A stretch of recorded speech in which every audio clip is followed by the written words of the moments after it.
Hi everybody. I just started running a campaign for some friends, and I wanted I wanted to paint up an encounter. I wanted some ankegs or an ankeg and some giant frogs. I painted these guys up really quickly, and I think the paint job came out looking pretty good, like under an hour. I'm not even sure. It might have been like less than 45 minutes, but. I'm going to show you how you can speed paint some stuff with the airbrush and give it some pretty good looking quality. So first off, what I did was prime everything black, and I'm going to skip the zenithal highlighting part and just start airbrushing on color, since it's going to have the same effect anyways, creating some highlights. And I'm going to thin out my paint a little bit just because I want it to, generally when you're airbrushing, you want your paint to be thin enough so that you don't get splotchiness, or it doesn't like clog up the front of the airbrush, but you also want it to have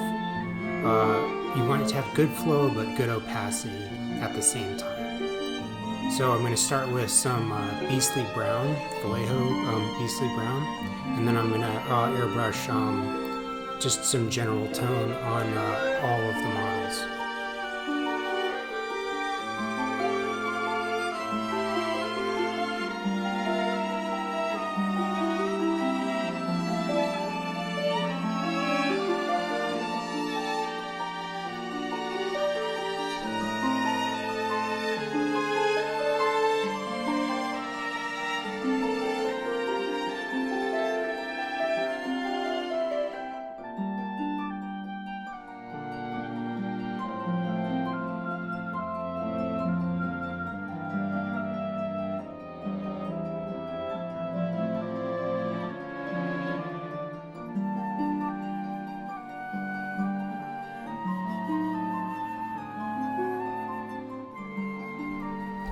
Next up, I'm going to start mixing in some reds, and I didn't want a really saturated red, so I mixed in some, I guess it's like a blood red color with the Beastly Brown to make some kind of transition colors, but I don't think that I did put any like opaque saturated red anywhere. This is the only red that I put on the ankeg.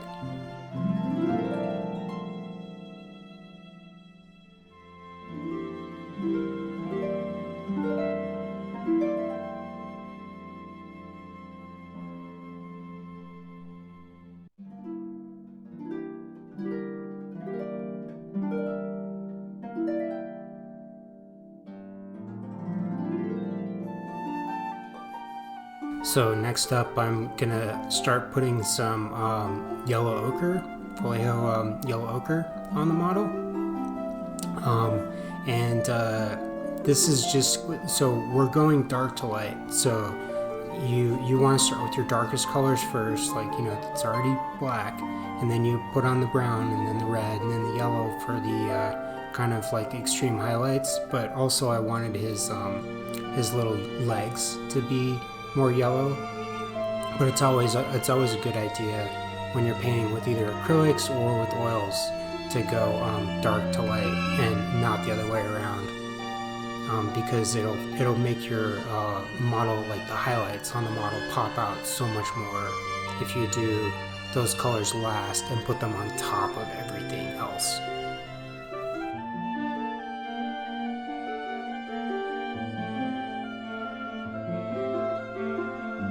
So next I'm going to go over everything with some Agrex Earthshade, just to kind of tie everything together. It's going to pick up the texture of the model. It's going to kind of dull down those like high key reds and yellows, and kind of like tie together the whole paint job on the model, but especially pick up all of the cool texture. So I apologize, it looks like I lost the footage of where I painted these guys green, but it's the same thing. I just hit them from the tops of the models, creating some highlights, and then left the undersides that kind of brown color,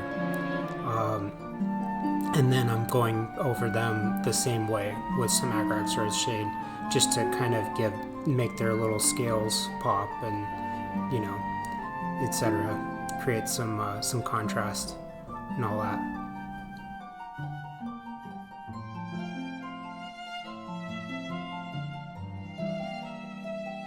Next, I'm gonna use some P3 Bogrin Brown, I think is what it's called, and I'm just gonna kind of clean up my my airbrush stuff.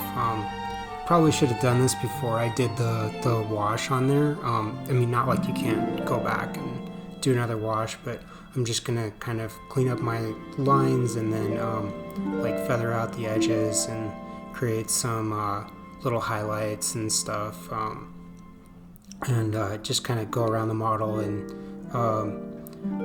do a little bit of edge highlighting and then kind of like feather it out.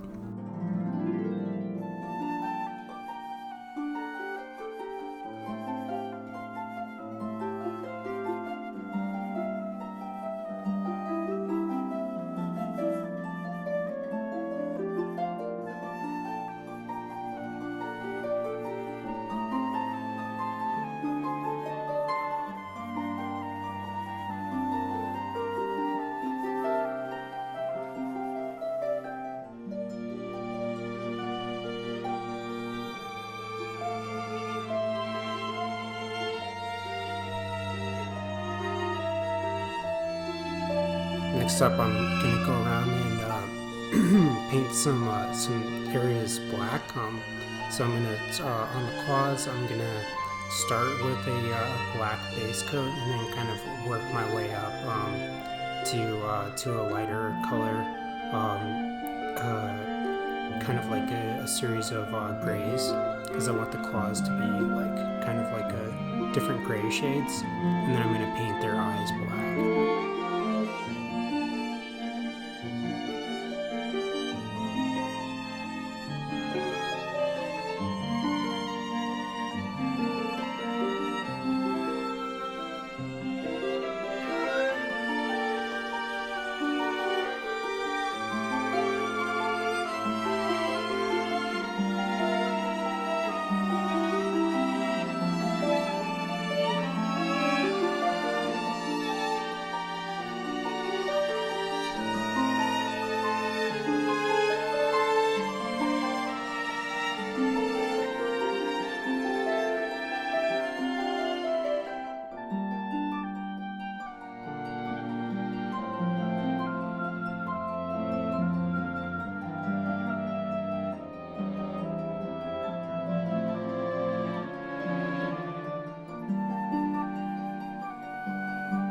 Now I'm going to start going around the base of the ankeg, and so I'm not actually going to paint this. I mean, you can dry brush it and it'll look just fine, but I'm just using some dried pigments, and this is how I like to do bases a lot of the time, is I'll just use the dried pigments because it already has that really dry earth tone to it, and you really don't need to do anything to it. I mean, you just kind of throw it on and it looks like dirt, so it's pretty easy.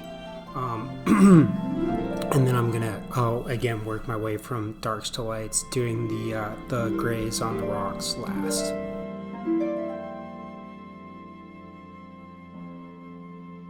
Next, I'm gonna mix up some tones for the tongue. I actually forgot to paint the inside of the mouth on the other guy, but his mouth is closed enough where you wouldn't really notice it unless you took a really close look. But as usual, I mix up way more paint than I have to do like one small part, just the inside of the mouth and the tongue.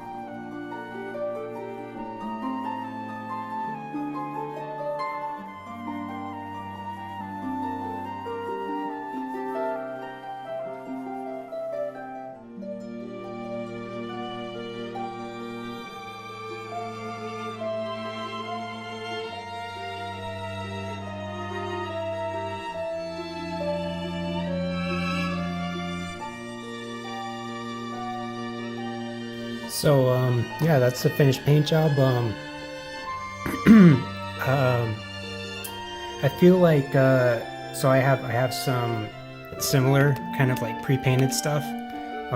This is not an Ankeg, it's an Aincraft drone. That might just be so that Paizo doesn't get sued by, you know, Wizards of the Coast, or I think both of these are Paizo, yeah, or they're Pathfinder minis. Yeah. But you know, like Pathfinder, like for pre-painted stuff, these are like, this is going to be like $4. Like it averages out to like $4 a mini.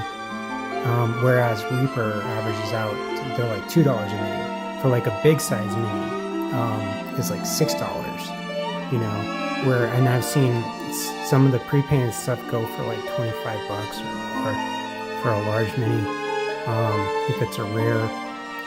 But yeah, I feel like for just kind of like a minimal amount of effort and like just a really quick paint job, you can get some really good looking stuff to put on your table.